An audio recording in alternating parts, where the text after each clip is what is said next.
The Mintabie Opal Field is located 280 kilometers north of Kubur Pd. It is 35 kilometers west of Marla. Around 1920 a well digger by the name of Larry O'Toole is attributed with finding the first opal at Mintabie. However, Aborigines were selling a semi-black type of opal at Kubur Pd that was obviously not from Kubur Pd. It most likely was Mintabie opal.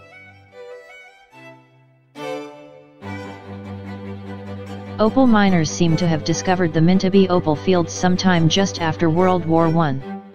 Because of the extremely harsh conditions and lack of water, not much mining was done until heavy machinery was brought in later on. The sandstone at Mintabie Opal Fields is very hard, much harder than Kubur Pd, and the upper level the early opal miners worked was extremely difficult to mine with old-fashioned hand mining, and discouragement would have come easy. In the late 1970s a Croatian miner named Milan started a major rush to Mintabie by finding a huge pocket of opal on the escarpment. Following Milan were many more pioneer opal miners of the era. Combined, they were responsible for the development of one of Australia's major opal fields. During the 1980s the Mintabie Opal Fields were the biggest producer of opal in terms of value. In fact, there were several years when it produced more opal than all the other opal fields put together.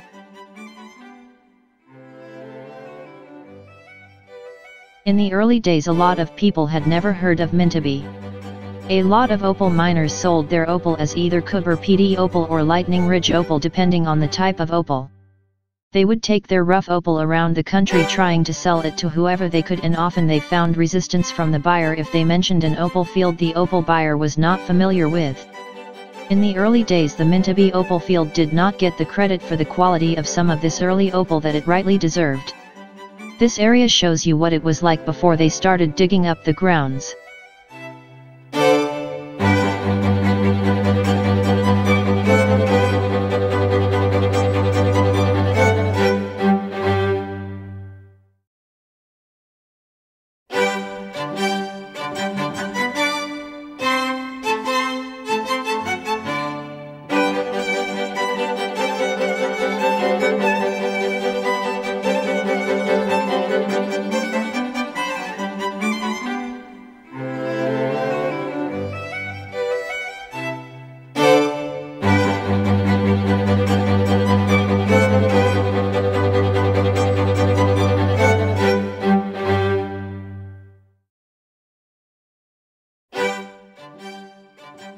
Most mining at the Mintabie Opal Fields was done by heavy bulldozers, Caterpillar D9s and similar. The claim size was 50 meters square and the average depth was around 20 meters. A lot of miners went as deep as 40 meters. At the peak there were around 70 bulldozers working, and the Mintabie Opal Field was the highest per capita user of diesel of any town in Australia.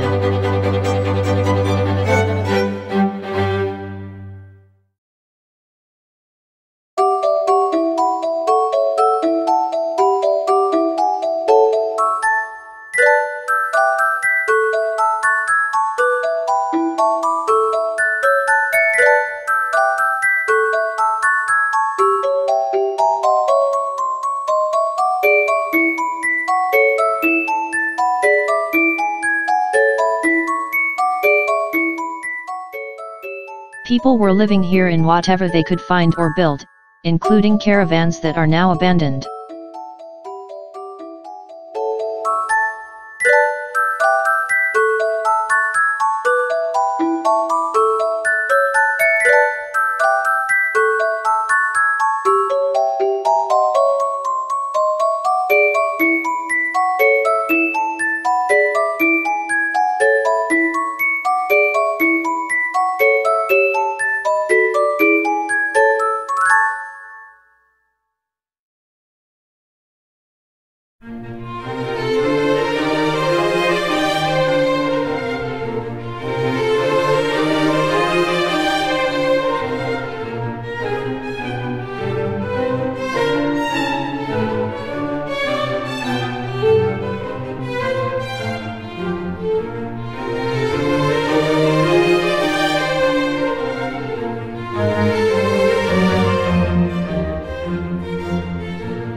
a man showing me around, and this is his house, got broken into several times and they burned it down. This level's down to 55 feet, so you really need to find a lot of opal using the drill. Can I put you in my video? Yeah, no worries at all, mate. We're making a video of our whole trip.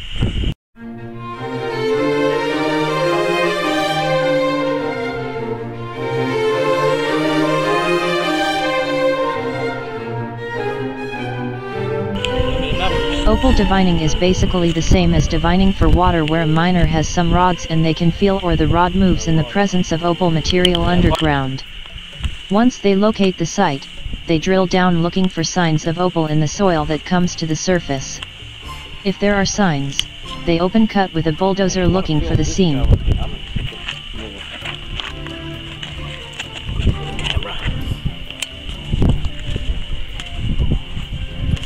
You ready? Yep.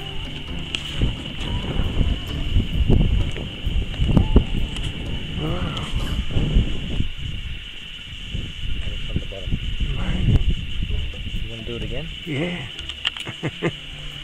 Well, there's not a great deal of toilet paper here, but it'll work. I was doing this yesterday over the top of a well, and I was worried about dropping the camera.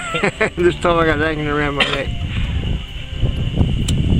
This one might not be as good because there's not a lot of toilet paper, but there you go.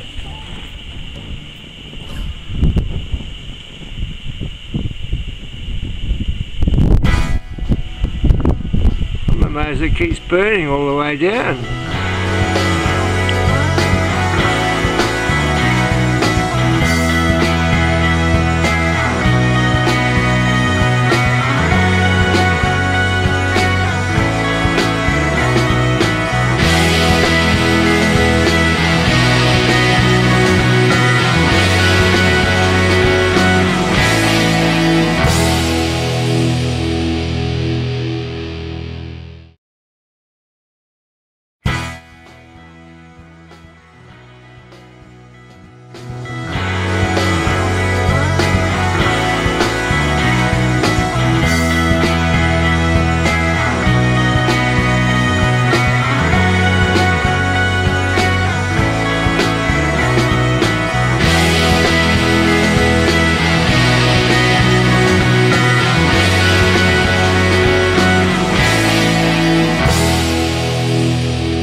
Seen better potch.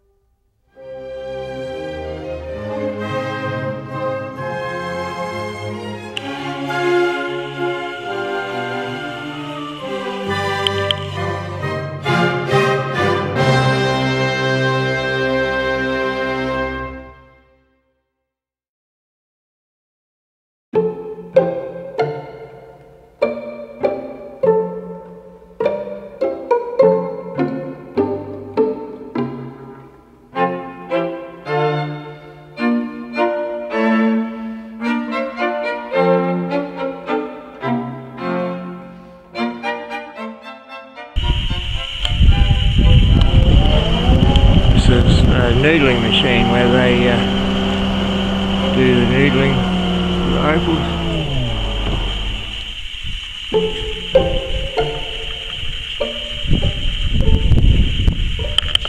I should have this going while you were talking.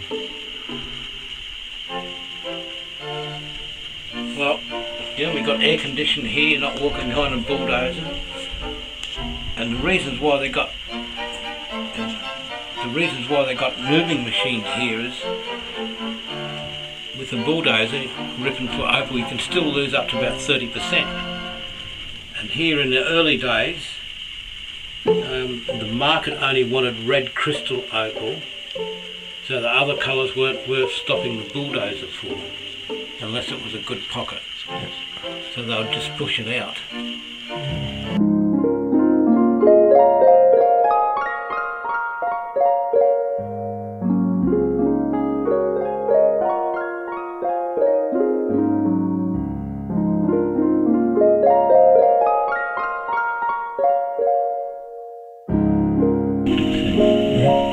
Just one area. It's one light.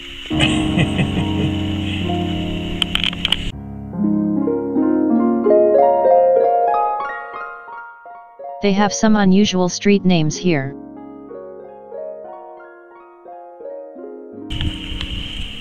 Mintabie pub. Just had a drink in there.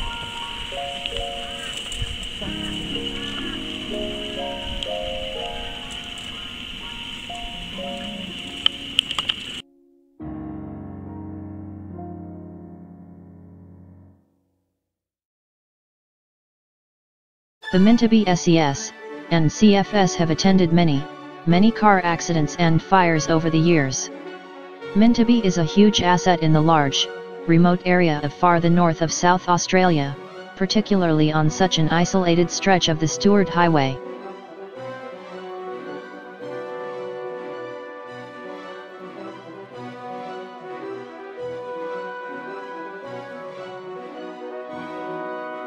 We are having a bit more of a look around town, including the area school.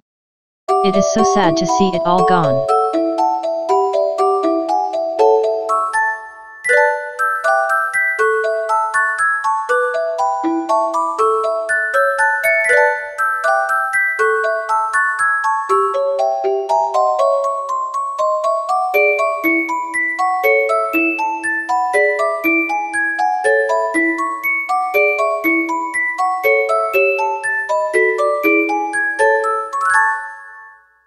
The Mintabie Area School was a co-educational combined school, serving years prep to 12.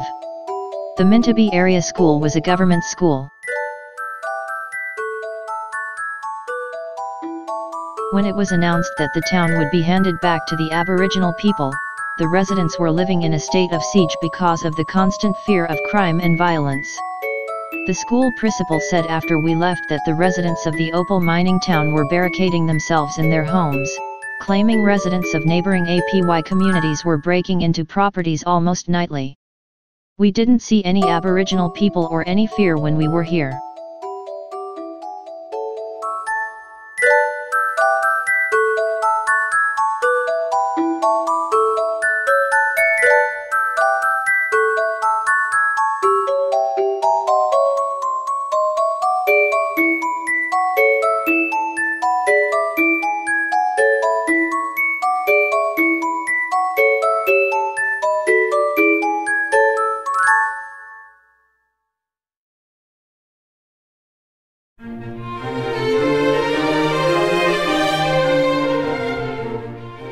We are now going to take a look at the local sports ground.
It is so sad to see all this just abandoned after years of building up the community.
And sadly, we turn our backs on Mintabie forever.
On our way back to Bala now. We had a good look around Mintabie.